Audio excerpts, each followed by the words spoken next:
प्रदेश की हर छोटी बड़ी खबरों को देखने के लिए देखते रहें निर्भय टीवी न्यूज। आइए नजर डालते हैं आज की खास खबर की ओर। 14 अप्रैल को बड़ी धूमधाम के साथ मनाया गया डॉक्टर भीमराव अंबेडकर जी की 132वीं जयंती। केक काटकर मनाई गई खुशियां। आपको बता दूं कि उत्तर प्रदेश कौशाम्बी जनपद के कटरी ग्राम सभा में अंबेडकर जी की जयंती बड़ी धूमधाम के साथ मनाया गया। कार्यक्रम के दौरान तमाम लोगों ने अपना अपना विचार प्रस्तुत किए। कार्यक्रम के दौरान लोगों ने बताया कि आज अंबेडकर जी नहीं होते तो हम लोग इस स्तर पर नहीं होते। उन्होंने हमारे लिए अपना पूरा जीवन समर्पण कर दिया और हमारे लिए कोई समस्या न हो इसके लिए संविधान लिखकर हम लोगों को आज़ादी दिलाई। इस प्रकार सभी लोगों ने अंबेडकर जी के जीवन परिचय के बारे में विस्तृत जानकारी दिए। इस मौके पर गांव की सैकड़ों ग्रामीण जनता उपस्थित रही। इस प्रकार की खबरें देखने के लिए देखते रहें निर्भय टीवी न्यूज कौशलेंद्र प्रताप चौधरी के साथ। निर्माता डॉक्टर बाबा साहब बी.आर. अम्बेडकर जी के 132वीं जयंती पर सभी को हार्दिक बधाई एवं शुभकामनाएं देता हूं। साथ साथ में ये कहना चाहता हूं कि हमारे बाबा साहब जी यहाँ पे डॉक्टर भीमराव अंबेडकर के बारे में काफी कुछ जानकारी दिए। मैं उनका धन्यवाद करना चाहता हूं। सर्वप्रथम डॉक्टर भीमराव अंबेडकर गौतम बुद्ध के चरणों में मैं नमन करता हूं और गांव से चलकर मेरे ग्रामीण जनता का मैं दिल से धन्यवाद करता हूं कि जो मेरी बातों को और डॉक्टर भीमराव अंबेडकर जी के विचारों को धैर्यपूर्वक सुनने के लिए यहाँ पे सैकड़ों की संख्या में उपस्थित है। सर्वप्रथम मैं ये कहना चाहता हूं कि डॉक्टर भीमराव अंबेडकर एक शब्द कहे गए थे, वो बहुत ही अच्छा कहे थे। उन्होंने कहा था कि मुझको पूजने की जरूरत नहीं है,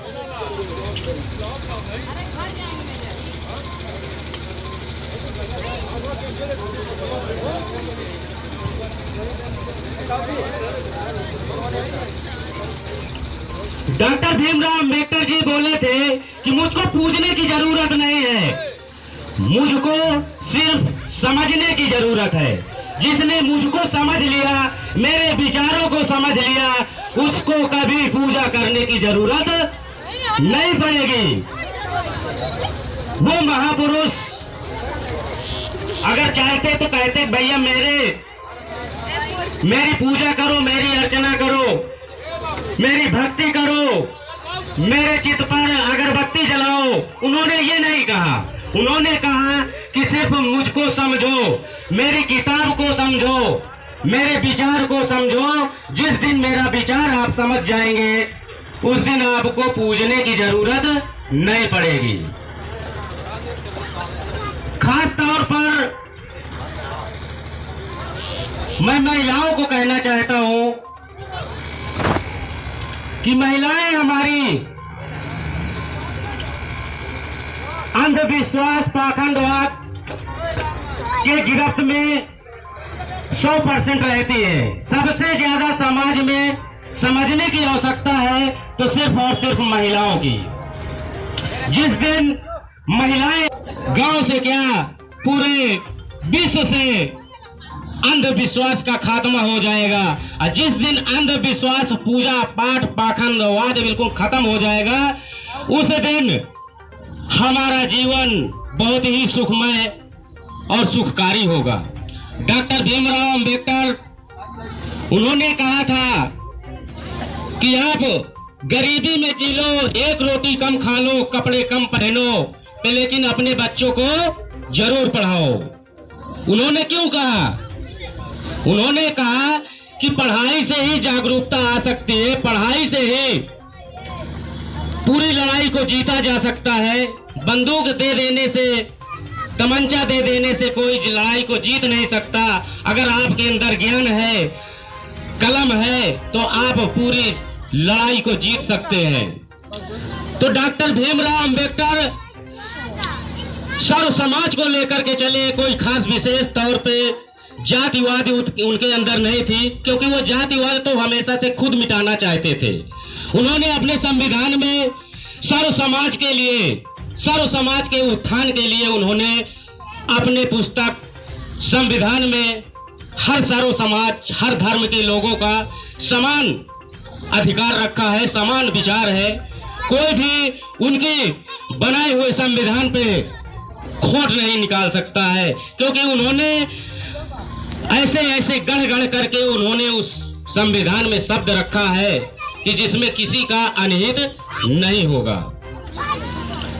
यहाँ पे लगभग सैकड़ों के लोग उपस्थित हैं और मेरे विचार को धैर्यपूर्वक सुनेंगे और सुनने के बाद उसके बारे में अमल भी करेंगे। अमल का मतलब है कि विचार करेंगे, और सुन करके भूल जाओगे तो इसका मतलब कुछ नहीं है, क्योंकि डॉक्टर भीमराव अंबेडकर ने कहा है कि सिर्फ मेरे विचारों को समझो, मुझे मत पूजो, मुझे मत पूजो, टीका चंदन अगरबत्ती मेरे ऊपर चित्र पर न चढ़ाओ, मेरी मूर्तियां मत बनाओ, लेकिन मेरे विचारों को समझो, मेरे विचारों पर चलो।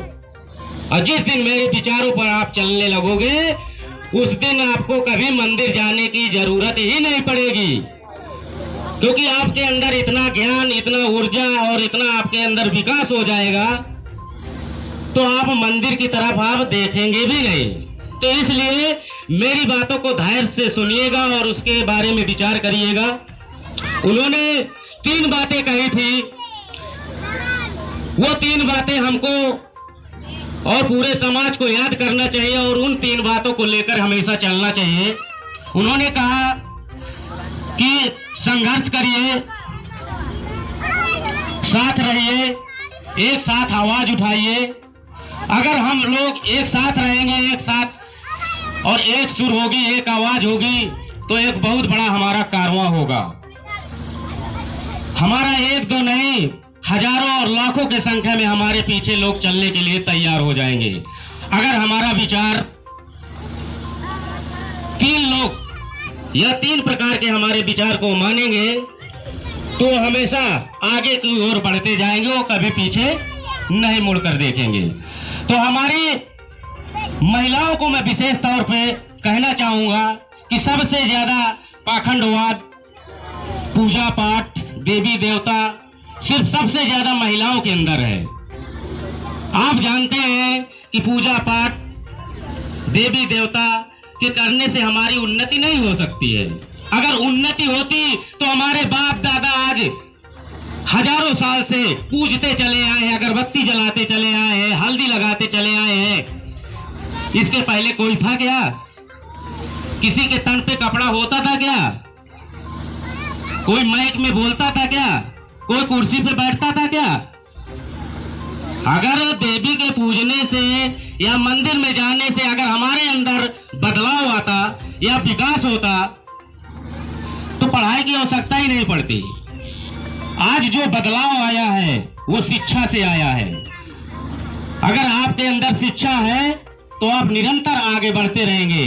अगर शिक्षा नहीं है तो बस वही पाखंडवाद, वही मंदिर मस्जिद और ईंटा पत्थरा को पूजने में ही अपना पूरा सारा जीवन व्यतीत कर देंगे। और अगला आदमी पूछेगा कि भैया आपकी माली हालत तो बहुत खराब है, आप यही कहेंगे कि भैया किस्मत ही खराब है। अरे किस्मत कैसे खराब है? आप लोग इतने बड़े बड़े देवी देवता पूज डाले फिर भी किस्मत खराब है, फिर भी नहीं है। क्यों नहीं है? तो अगर आपके जेब में पैसा अगर देवी पूजने से आता, धन आता, दौलत आती, बुद्धि आती, विकास होता, तो आज हमारे बाप दादा इंजीनियर होता, कोई डॉक्टर होता, कोई जो है विधायक होता, कोई मंत्री होता, राजा होता कि नहीं होता? लेकिन आज है, आज लोग हैं, मंत्री भी है, अधिकारी भी है, डॉक्टर है, इंजीनियर भी है। वो किसी देवी के पूजने से नहीं हुए। किसी देवी के पूजने से कोई डॉक्टर, इंजीनियर और विधायक नहीं बना है तो शिक्षा से बना है। वो चाहे नेता ले लीजिए, डॉक्टर ले लीजिए, विधायक ले लीजिए, मंत्री ले लीजिए, वो शिक्षा की देन है और संविधान की देन है और डॉक्टर भीमराव अंबेडकर की देन है, जो आज हम लोग इस स्तर तक पहुंच चुके हैं। और कुछ शेष है, हमारा कारवां 70% आगे बढ़ चुका है।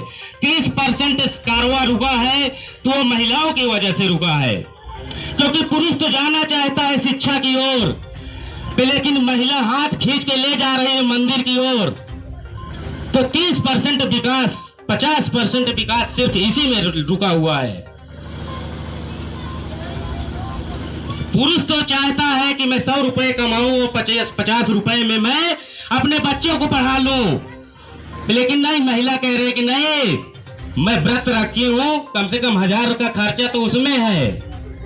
तो वो पहले व्रत की तरफ पहले खींच ले जाएगी, पूजा की तरफ पहले खींच ले जाएगी।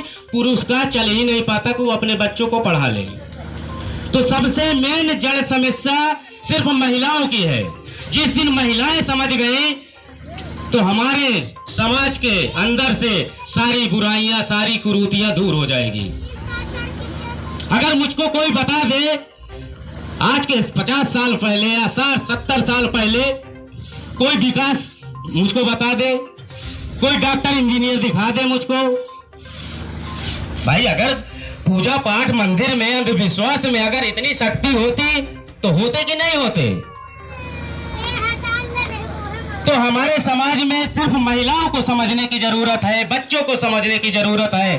और जिस दिन महिलाएं समझ गई तो 2 कदम अगर शिक्षा की ओर पुरुष बढ़ता है तो पीछे से 2 कदम महिलाएं भी धक्का दे देंगी। तो शायद है कि उसका बच्चा पढ़ जाएगा, आगे चल के समझदार हो जाएगा और वो कुछ बन जाएगा।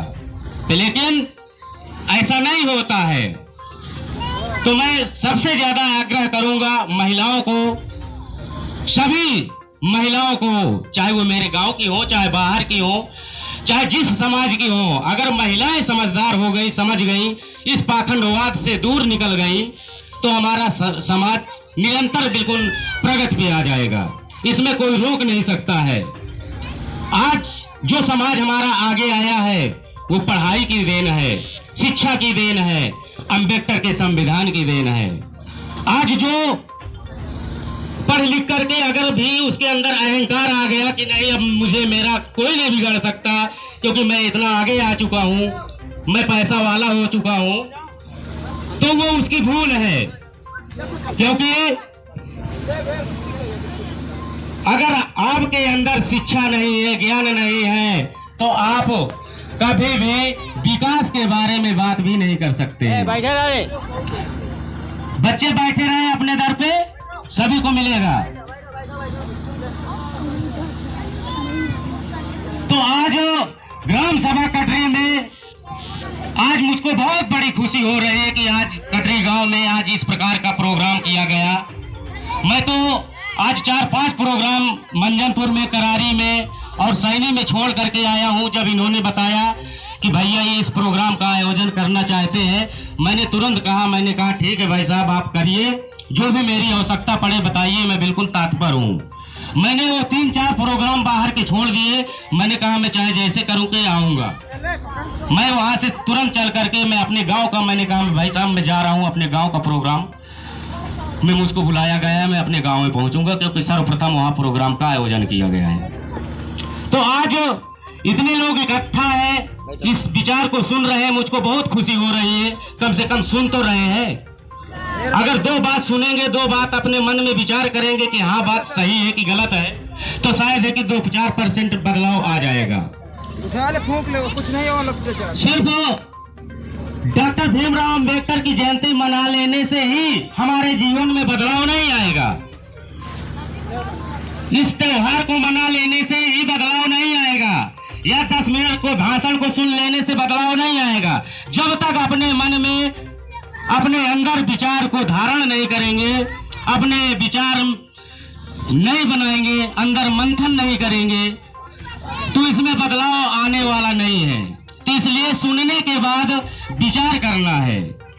विचार करना है कि हमको किस रास्ते चलना है, विकास के रास्ता कि विनाश के रास्ता।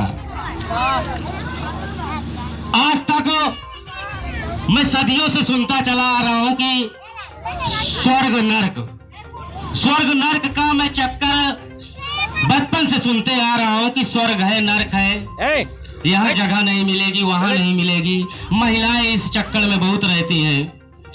मुझको कोई बता दे कि स्वर्ग नर्क है कहाँ?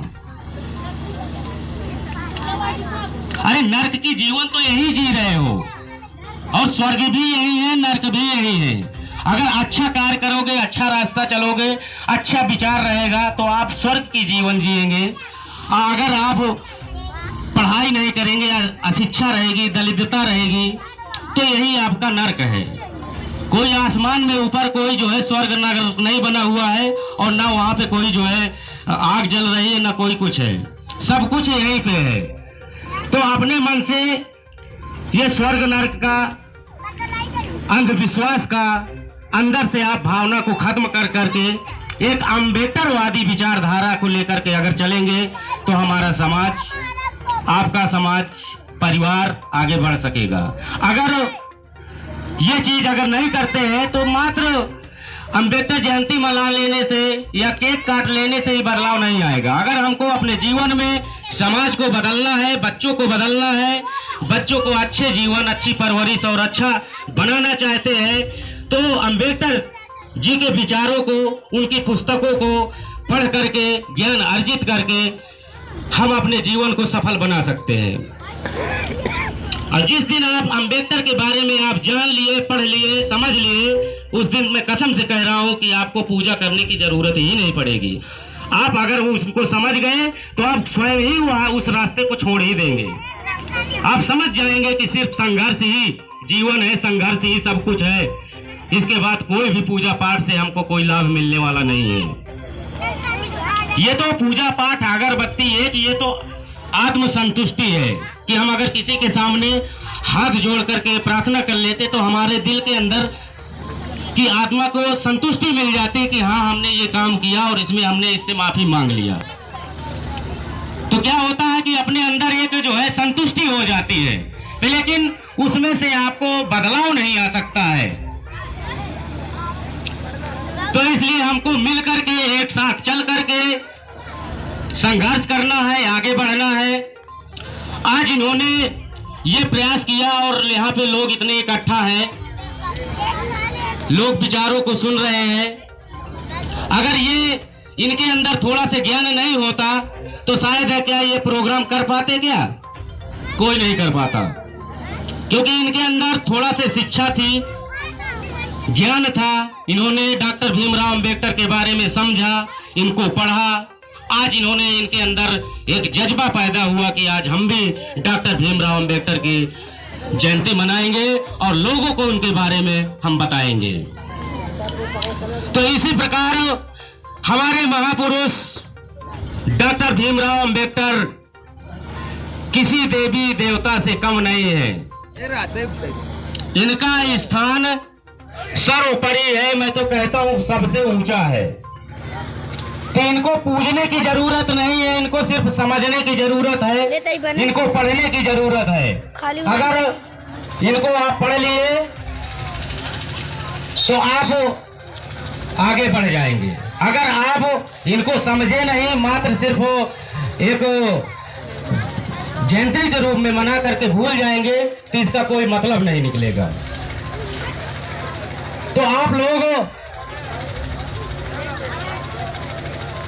यहाँ पे मौजूद हैं, यहाँ पे इकट्ठा है आज डॉक्टर भीमराव अंबेडकर के बारे में जानकारी प्राप्त करने के लिए। तो मैं इनके जीवन के परिचय के बारे में बताता हूँ। इनका जीवन, जन्म 1891 हुआ, 14 अप्रैल 1891 में। ये मध्य प्रदेश के महू गांव के निवासी थे। इनके माता का नाम, पत्नी का नाम रमाबाई था, और इन्होंने बचपन से ही अपने लिए नहीं, हम लोगों के लिए इन्होंने संघर्ष किया। इनके शादी होने के बाद इनके 5 पुत्र हुए। इन्होंने अपने बच्चों को कभी नहीं देखा। उन्होंने अपने बच्चों, उनके 5 बच्चे खत्म हो गए। इन्होंने अपने बच्चों की कभी परवाह नहीं की। एक बार गोलमेज सम्मेलन था और ये सम्मेलन में इनको जाना था। इधर इनके बच्चे की मौत हो चुकी थी। बीबी ने बोला कि आप कहाँ हैं, आप आ जाइए, बच्चे की डेथ हो चुकी है। तो इन्होंने कहा नहीं, मैं नहीं आ पाऊंगा, आप जैसे तैसे करके आप उनको जो है उनका काम करिए, मैं एक बहुत इमरजेंसी मीटिंग में हूँ। अगर मैं आज अपने बच्चे के लिए अगर इतनी बड़ी सभा छोड़ करके, इतनी बड़ी मीटिंग छोड़ करके मैं अगर बच्चे को मैं मिट्टी में आ जाऊंगा तो मैं अपने बच्चे को तो जीवित नहीं कर सकता हूँ। अगर मैं जीवित कर सकता हूँ तो मेरा आने से और ना आने से उसमें फायदा होता, तो लेकिन मैं जीवित कर नहीं सकता हूँ तो मुझको आने की कोई आवश्यकता नहीं है। अगर मैं उधर आ गया तो इधर मेरे करोड़ों बच्चे अनाथ और बेघर हो जाएंगे, उनकी मौत हो जाएगी, और उनकी अगर मौत हो गई तो उनके जिम्मेदार मैं हूँगा। तो उन्होंने पूरा जीवन हम लोगों के लिए संघर्ष किया। उन्होंने पानी पीने से लेकर के बोलने चालने का, बैठने उठने का हर प्रकार का अधिकार दिया, महिलाओं को पढ़ने लिखने का अधिकार दिया, सम्मान दिया। उन्होंने हम लोगों के लिए, निचले समाज के लोगों के उत्थान के लिए उन्होंने उस समय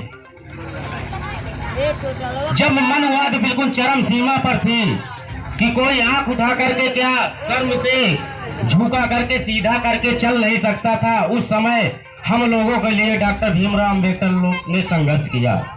तो हमको उनके संघर्षों को भूलना नहीं है।